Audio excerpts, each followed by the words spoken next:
So chapter 9 is called The Online Mob. It's a bit of a mess. um, she talks about, um, the beginning of the beginning of the pandemic and, her second trimester and being, you know, with Ben and alone and blah, blah, blah. And she's, they were living in Virginia and, never going out, and she was lonely. She was watching a lot of what was happening at the time, the coverage about the pandemic and the coverage of the civil unrest going on around the country. Some of that being in New York City, where she had an apartment, but she wasn't in because she was, quarantining with Ben in Virginia near his family. So she goes on, and I'm sure you'll all remember this. She wrote a tweet in June of 2020 that said 20? Was that a year and a half ago? Anyway, she wrote a tweet about, yeah, it was. The city looking like a war zone, blaming, de Blasio and Cuomo, and this is not America as she sees it. She feels unsafe, whatever. And a woman who lives in her building, who Meghan identifies as a writer for Samantha Bee. Her name is Kristen Bartlett, but she never mentions her by name. And so Kristen Bartlett replies, "Meghan, we live in the same building. I just went outside. Everything's fine." And so the thing about Meghan's initial tweet is she was, discussing the conditions of the neighborhood in which she hadn't been in months, as if she were standing there looking outside her window. So then she followed that up. So people were, kind of dunking on her online about, being over dramatic about the situation of how things were in the city. And yeah, lots of stuff was boarded up with plywood, and because businesses didn't want their windows smashed. But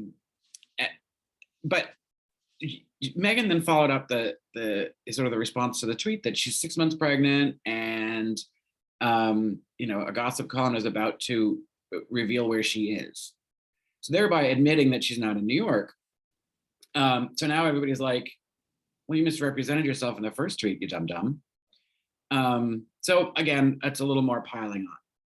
And so she continually refers to that incident and that tweet from the writer of Samantha Bee as outing her address. So now, as if people now know where she lives in New York City.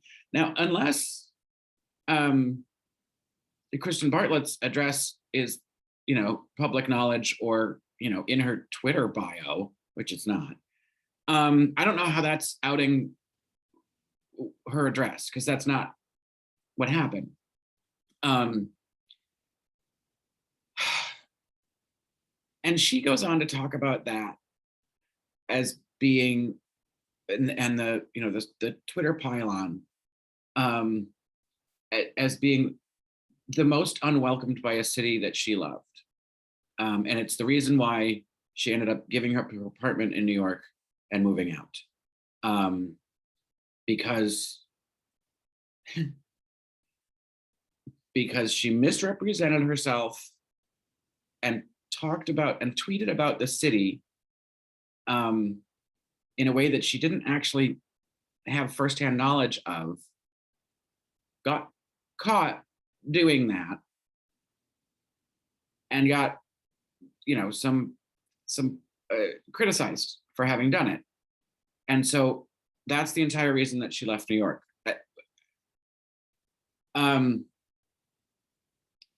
That's not much of a New Yorker. I don't know how you can justify that saying, because online Twitter trolls made fun of you for lying, that somehow the city made you feel unwelcome. That Twitter isn't the city, and Twitter isn't life. And she spends a lot of time in this chapter talking about, um, you know, the amounts of terrible things people say to her on Twitter. Um,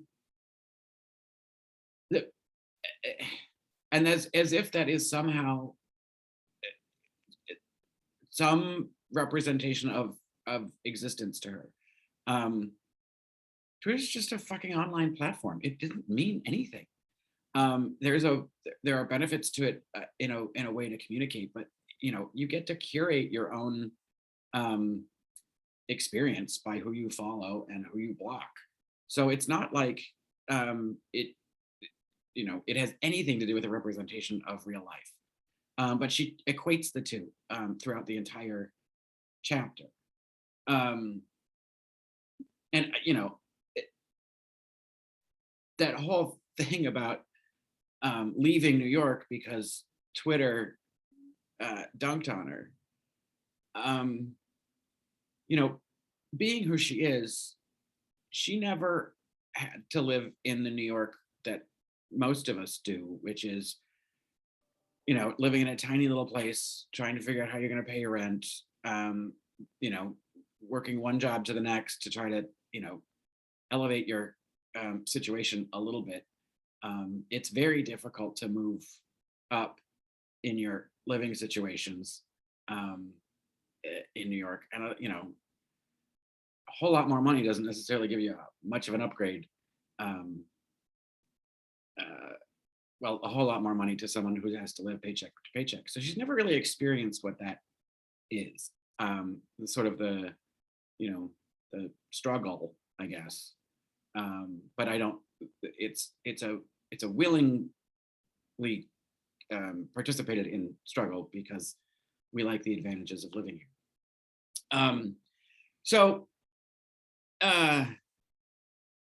it's a little bit of spoiled bratnish to me in that whole statement that she left New York because she lied and Twitter told her to knock it off.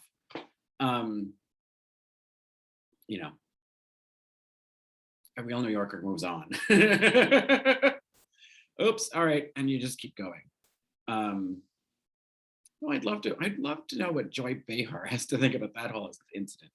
But she spends most of her time talking about that incident. She does say that afterwards she's tried to keep everything really light on Twitter. That's a bold-faced lie. She is constantly attacking and pushing agendas on Twitter. So she can't claim that she keeps it light and then she gets people are just mean to her. She still perpetuates this whole theory in her head that people are mean to her because of her views. And it's not because of her views, it's who she is and how she represents them and what she says. If your whole personality is about being contrarian and a hard ass, I don't know what makes you think people are going to warm to you. But anyway, she continues to say she's not a snowflake and she's got a thick skin, and she's not afraid of anything, which is bullshit because the whole first half of this book has been about her fear of what's going to happen to terrorism and someone's going to attack her, and the pandemic is made to ruin her pregnancy. Victim. And this is just more of a perpetuation of it, and it goes off on a whole bunch of different tangents in this area, but I don't think any of them are even worth talking about because it all just boiled down to the internet is bad, but I still go there.